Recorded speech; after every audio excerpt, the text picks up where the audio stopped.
Hey folks, Sega Sonic fan here, and today I'm showing off my new circuit that I've been working on for a little while. It's a Genesis controller to Commodore 64, Amiga, Sega Master System, and Atari, and I think some other systems. Actually, you can use this on the Spectrum as well, I know that for sure, if you use one of their adapters. And it's a really simple little board. I have it plugged into the side here, so unplug it and show it off there. You can pick this up on my website, and there's all the circuits there on the back. There's a lot of them because this doesn't actually use a microcontroller. Everything is old school logic, which means that it's very durable and there's no lag, like zero lag, not even a little bit. So that's a nice benefit to it. Let's plug it in here. The other advantages that it has, if I continue here, is you see my shot here. I'm going to zoom in, and when I hit the button, you see that red light blinks, right? However, if I hold left and start, I activate an AutoFire. Now I can just hold the button and shoot rapidly. This is really useful for a lot of games, obviously. A lot of the old school stuff has you tapping a lot, and then there's a little dial where you can adjust the speed. So there, it's really, really fast.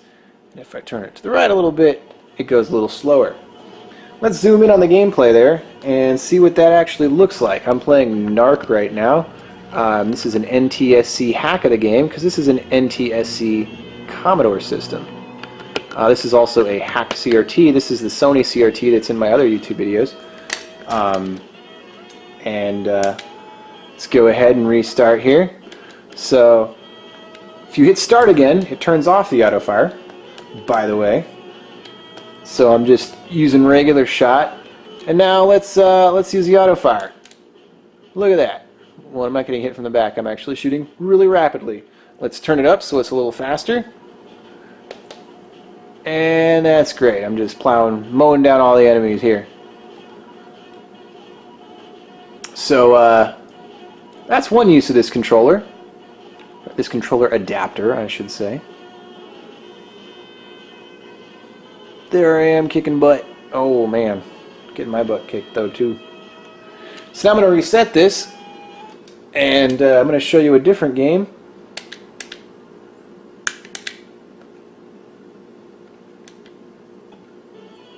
Let's go check out Castlevania. This is a Commodore 64 flash cart here as well, so you can do some cool stuff. Now, one of my main purposes,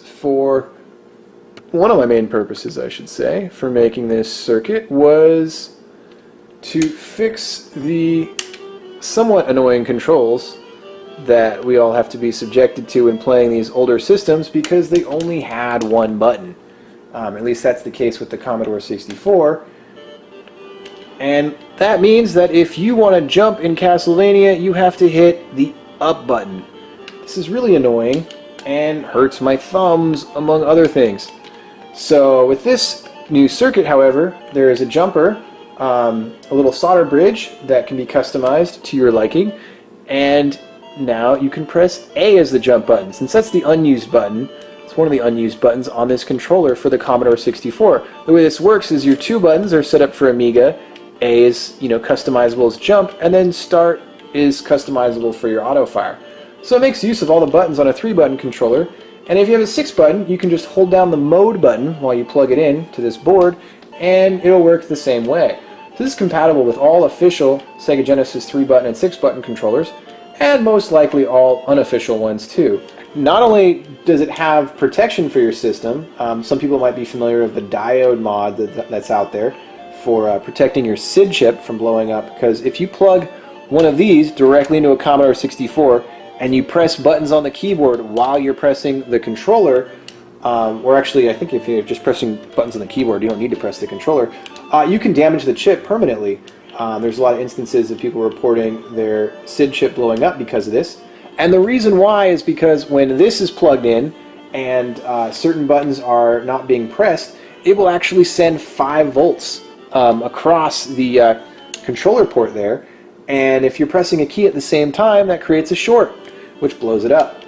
And so This controller adapter protects against that completely, and it actually recreates exactly the functionality of an original Commodore controller. So yeah, check out this board for sale on my website, segasonicfan.wixsite.com/retro, and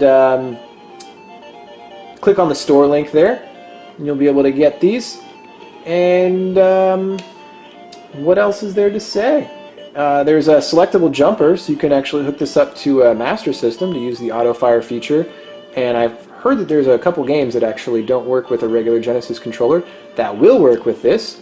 Because like I said, this emulates perfectly the joypads of that era by disconnecting any erroneous data and logic signals that aren't needed. You can tell I'm having trouble getting up the stairs because I'm using the up button. But now let's try my patented A button, if these guys can stop attacking me. Which they're not liable to do.